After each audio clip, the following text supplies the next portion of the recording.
Ravno jih bomo še v soboto, zato bodo fante dobili informacije o nasprotniku.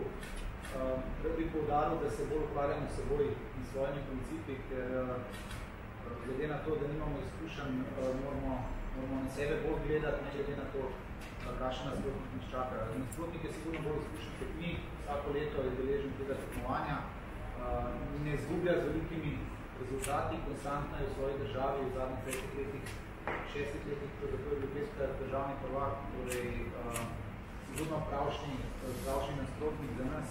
Mi smo v preteklosti se na prijateljskih tekmah izbirali take nasprotnike, tako da moramo reči, da ne vemo, kaj nas čaka. Nasprotnik je kompakten, agresiven, enostavno proba igrati, tako da nas čaka trda tekma z motiviranim.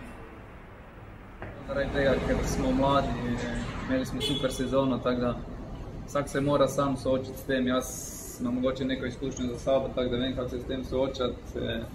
Ne dajem nekega prevelikega pomena temu, če me nekdo pokliče, ker vem, da uradno je še več prije, potem pa ne. Tako da, če me bilo zelo kaj kliče, jaz več prije, ko sem na prvi, tu sem se meniti in še le potem naprej, tako da v resnici me to kaj preveč ne zbegam. Mogoče včasih, ko sem bil mlajši, jaz sem tako prebrskal ekipo, pa to, za kjer ekipo se gre, zdaj pa res z leti oziroma z izkušnjami prije tudi do tega, da veš, da je uradno še le kot se ne popira. Pri svojih igralcev kaj se pogovarjate o tem, ali vsak zase take stvari drži? Pa po resnici se mi zdi, da večina drži za sebe, ker če poveš enemu, se takoj razve med milijon ljudi, tako da meni se zdi, da tudi smo toliko profesionalni, da tudi če se keramo kaj dogaja, da je vsem na igrišču sfokusiran 100% in mislim, da je trenutno glava vsem 100% samo v Celju in če bo nekdo prišel oziroma bo dobil priložnost, da gre na boljše oziroma da bo to zadovoljilo klub, verjamem, da klub njega ne bo oviral, sigurno je tudi lažje delati z zadovoljnimi igralci, kot pa da imaš kakega nezadovoljnega.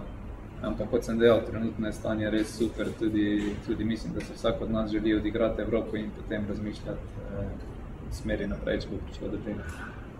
Je trener zadovoljen z odgovorom? Vrhunsko, edino to je za politično zavil, da noben od igralcev ne beče modnice v ekipi, tako da to bo med nami, pa seveda, dobijo pa en drugno malo, kako je že. Govorimo o zgodbicah, ko so se že dogajale, da so že prodani, pa so bili pa 2-3 prestopne roke še tle, znajo si fokus to, ne boš predstavljati. Vem, da se tudi to dogaja. Govorimo o igralcih, torej, tle je zadeva zelo jasna, ko pride uradna ponudba, ko pride še takrat ni 100%. Nasprotnika, ker vemo, da so naši principi, naša neka kompaktnost prinesla rezultat. In mislim, da se bomo te tekme tako dolotili, da ne bomo nekaj dosti spreminjali. Je pa res, da še imamo dovolj časa do tekme, pa da še bomo detajlje si zagotovo pogledali. Nisi šel pogledati, kako igrajo? Ne še, ne. Ne? Zdaj to je v bistvu prva tekma, hkrati povratna, mogoče lahko 11 metrovke, je posebej na treningu, po treningu, kakaj 11 metrovka več. Pa ne, še zdaj je bila v mislih do zdaj Mura, se je bila tekma povedana, potem smo nekako igrali s Koprom, tako da imamo zdaj do srede čas, bomo tudi pogledali, seveda te 11 metrovke, prekinitve, kornere, vse bomo jih analizirali. Čutiš zdaj morda še nekoliko večjo odgovornost pred to evropsko tekmo ravno zaradi prenašanja izkušenj tudi na preostanek ekipe, ki toliko mogoče nima? Pa niti ne, mislim, da že v preteklosti si mogoče dal neko preveliko breme sam na sebe, pa se ni šlo najboljše. Tako da se mu osredotočim pač na svoje delo, da ga pravim maksimalno ne obremenjujem, pa se z neko kaj več kot to.